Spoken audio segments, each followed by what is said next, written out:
മക്കൾക്ക് രാഷ്ട്രീയത്തിൽ വിജയിക്കാനും സ്ഥാനമാനങ്ങൾ ലഭിക്കാനുമായി പല ത്യാഗങ്ങളും ചെയ്യുന്ന നിരവധി രാഷ്ട്രീയ നേതാക്കളെ നമ്മൾ കണ്ടിട്ടുണ്ട്. എന്നാൽ മകന് വേണ്ടി സ്വന്തം ചിത്രവും പേരും ഒക്കെ തെരഞ്ഞെടുപ്പ് പോസ്റ്ററുകളിൽ നിന്ന് ഒഴിവാക്കിയ ഒരു അച്ഛനെ നിങ്ങൾ കണ്ടിട്ടുണ്ടോ? ഇല്ലെങ്കിൽ ബീഹാറിൽ നിന്ന് ഞങ്ങളുടെ പ്രതിനിധി ബി ബാലഗോപാൽ തയ്യാറാക്കിയ ഈ റിപ്പോർട്ട് ഒന്ന് കാണണം.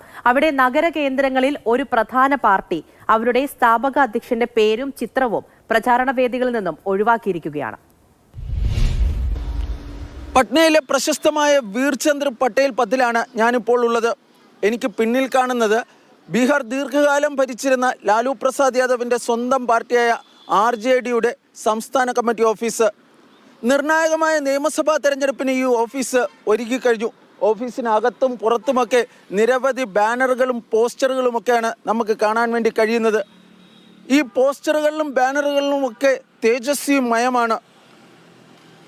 ബീഹാർ മുൻ മുഖ്യമന്ത്രി റാബ്രി ദേവിയുടെ ഫോട്ടോയും ചിത്രങ്ങളുമൊക്കെ ചില പോസ്റ്ററുകളിലും ബാനറുകളിലുമൊക്കെ കാണാനും സാധിക്കും. പക്ഷേ ശ്രദ്ധേയമായ ഒരു അസാന്നിധ്യമാണ് ഈ പോസ്റ്ററുകളെയും ബാനറുകളെയും ഒക്കെ വളരെ കൗതുകമുണർത്തുന്നത്. അതായത് ഇതിൽ RJDയുടെ സ്ഥാപക നേതാവായ ലാലു പ്രസാദ് യാദവിൻ്റെ ചിത്രങ്ങൾ നമുക്ക് ഒരിടത്തും കാണാൻ വേണ്ടി കഴിയില്ല. 2025 നിയമസഭാ തെരഞ്ഞെടുപ്പിൽ RJDയുടെ പ്രചരണങ്ങളിൽ ഒരിടത്തും ലാലു പ്രസാദ് യാദവ് ഇല്ല എന്നതാണ് യാഥാർത്ഥ്യം. ബീഹാറിലെ നഗരകേന്ദ്രങ്ങളിൽ പാർട്ടിയുടെ പ്രചാരണ പോസ്റ്ററുകളിലും ബാനറുകളിലും ലാലു പ്രസാദ് യാദവിൻ്റെ പേരൊഴിവാക്കാനുള്ള തീരുമാനം അദ്ദേഹം സ്വയം എടുത്തതാണെന്നാണ് RJD നേതാക്കൾ പറയുന്നത്. ലാലു മുഖ്യമന്ത്രിയായിരുന്ന കാലത്ത് ബീഹാറിലുണ്ടായ അക്രമ സംഭവങ്ങളാണ് ഇപ്പോഴും BJP തെരഞ്ഞെടുപ്പ് പ്രചാരണത്തിൽ ഉന്നയിക്കുന്ന പ്രധാന ആരോപണം. ഇതിന് തടയിടാനാണ് ലാലുവിൻ്റെ തന്ത്രപരമായ പിന്മാറ്റമെന്നാണ് വിലയിരുത്തപ്പെടുന്നത്. പരസ്യമായി തെരഞ്ഞെടുപ്പ് പ്രചാരണത്തിന് ഇറങ്ങിയിട്ടില്ലെങ്കിലും RJDയുടെ തന്ത്രങ്ങൾക്കെല്ലാം രൂപം നൽകുന്നത് ലാലു പ്രസാദ് യാദവ് തന്നെയെന്നാണ് പാർട്ടി നേതാക്കൾ പറയുന്നത്.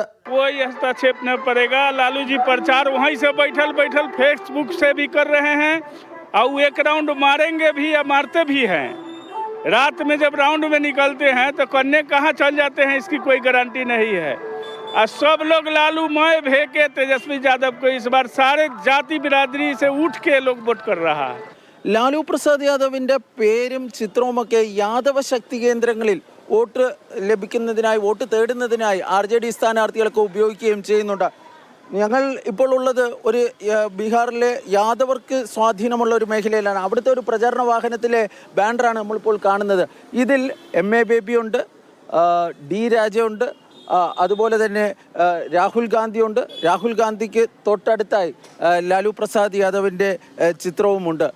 ഫലത്തിൽ ഇപ്പോഴും ഈ യാദവ മുസ്ലിം ശക്തി കേന്ദ്രങ്ങളിൽ വോട്ട് ലഭിക്കണമെങ്കിൽ ലാലുവിൻ്റെ പേരും ചിത്രവുമൊക്കെ അനിവാര്യമാണ് എന്ന് തന്നെയാണ് RJD നേതാക്കളും അതുപോലെ തന്നെ RJD സ്ഥാനാർത്ഥികളുമൊക്കെ തിരിച്ചറിയുന്നത്.